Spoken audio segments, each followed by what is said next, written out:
नमस्कार, मैं हूं भूषण। आप देख रहे हैं न्यूज 9X। आज 8 नवंबर 2020 है। 8 नवंबर 2020 की बड़ी खबरें क्या है। देश में कोरोना मरीजों का आंकड़ा 85 लाख के पार हो गया। इनमें से 78,67,291 लोग स्वस्थ हो चुके हैं। मात्र 5,11,923 मरीजों का इलाज चल रहा है। महाराष्ट्र में बड़ी तेजी से एक्टिव केस घट रहे हैं। इधर बिहार में अब तक 2,21,811 लोग संक्रमित हो चुके हैं। इनमें से 2,13,911 लोग स्वस्थ हो चुके हैं।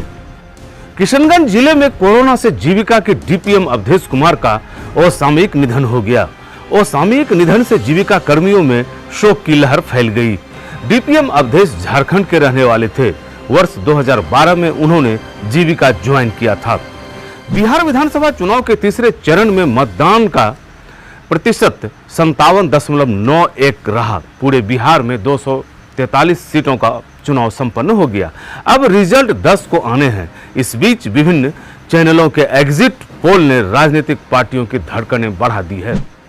रिम्स में इलाजरत लालू प्रसाद की तबीयत अचानक बिगड़ गई। उनका क्रिएटिनिन लेवल बढ़ गया है। लालू प्रसाद की सेहत की खबर सुनकर राजद में मायूसी छा गई है। पूर्णिया में कुख्यात अपराधी बिट्टू सिंह के भाई बेनी सिंह की गोली मारकर हत्या कर दी गई। घटना सरसी थाना क्षेत्र के सिहुली गांव में घटी है। इस घटना से पूरा इलाका सर्द है। पुलिस उक्त गांव में कैंप कर रही है। दरभंगा से दिल्ली, मुंबई और बेंगलुरु के लिए आज से विमान सेवा शुरू है। फ्लाइट 3 जोड़ी स्पाइस जेट की होगी। दरभंगा वासी इसे दीपावली की सौगात मान रहे हैं। जहानाबाद में नक्सली एरिया कमांडर शत्रुघ्न राम को गिरफ्तार कर लिया गया। उसकी गिरफ्तारी लखापुर गांव से की गई। इसकी गिरफ्तारी पुलिस के लिए बड़ी सफलता मानी जा रही है। बेगूसराय के मध्य विद्यालय विष्णुपुर में चोरों ने ताला की कुंडी तोड़कर चोरी की घटना को अंजाम दी और आराम से चलते बने। प्रधानाध्यापक राजीव कुमार ने इसकी शिकायत स्थानीय थाना से किया है। मधुबनी जिले के विशनपुर गांव में एक बूथ पर पुलिस और ग्रामीणों के बीच विवाद हो गया। गुस्साए ग्रामीणों ने पथराव कर दिया और उनकी एक गाड़ी को आग के हवाले कर दिया। पहले पुलिस ने थप्पड़ चला दिया था, तब बात आगे बढ़ी। मधेपुरा जिले में सर्वेश्वर शिव मंदिर के पास एक युवक को 2 लीटर देसी शराब के साथ गिरफ्तार कर लिया गया।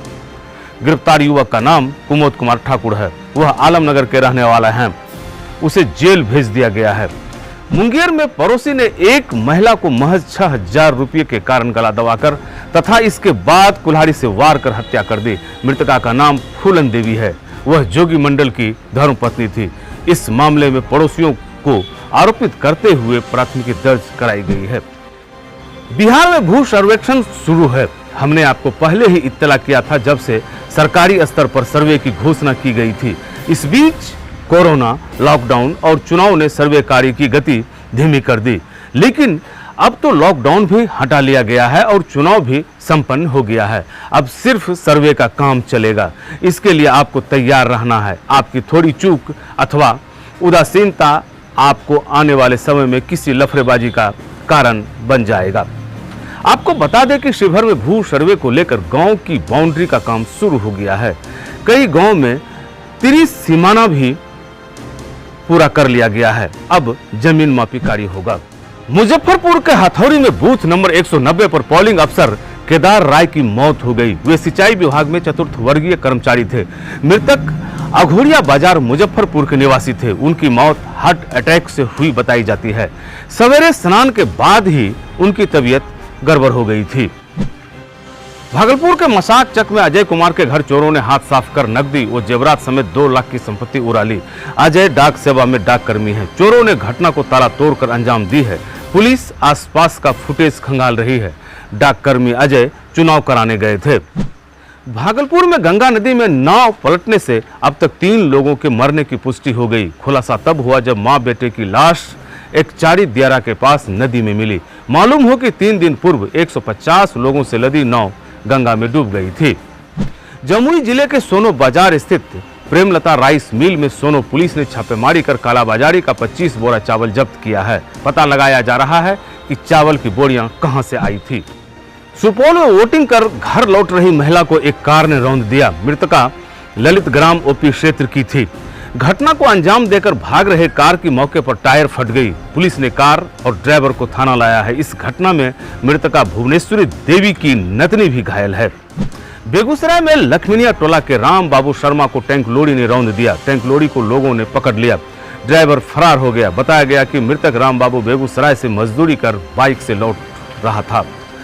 नवोदय विद्यालय ने 6ठी कक्षा में नामांकन के लिए फॉर्म भरने की अंतिम तिथि अब 15 दिसंबर तक कर दी है। पहले यह तिथि 30 नवंबर तक ही थी। पटना के दुल्हिन बाजार थाना क्षेत्र में भीमनीचक पंचायत के पूर्व मुखिया संजय वर्मा की गोली मारकर हत्या कर दी गई। वे रोजाना की तरह मॉर्निंग वॉक में निकले थे। पुलिस इस मामले की तफ्तीश काफी गहन ढंग से कर रही है। पूर्णिया जिले के ढड़िया गांव में पेड़ से लटकी एक महिला की लाश मिली है। पुलिस ने शव को पोस्टमार्टम के लिए भेज दिया। महिला के गले में साड़ी का फंदा लगा है। मृतका की शिनाख्त नहीं हुई है। ये थी बिहार और बिहार से जुड़ी महत्वपूर्ण खबरें कैसी लगी अपना सुझाव कमेंट बॉक्स में दें। अगर आप हमारा ये वीडियो YouTube के माध्यम से देख रहे हैं तो YouTube channel the news 9X subscribe करें। यदि आप हमारा ये वीडियो Facebook पेज के माध्यम से देख रहे हैं तो Facebook पेज लाइक करें।